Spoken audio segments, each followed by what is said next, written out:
ครับผมบรรยากาศยามเช้าวันนี้หลายคนหลายท่านถามมาน้ำหมดหรือยังแล้วครับผมหมดแล้วก็มีความสุขแบบนี้แหละ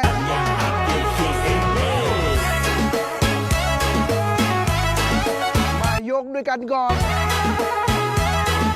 กันจุเตะเดอกรึงเตะตู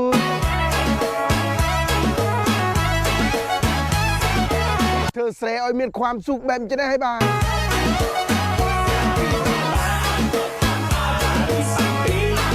ไว้ตัวจอระนำสู้สู้ตัวเอง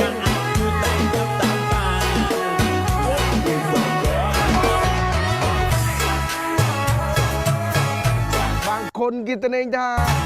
ตัวเสยอย่างนายมีความซอเพลงคลังๆตาหูฟังก็เริ่มเลย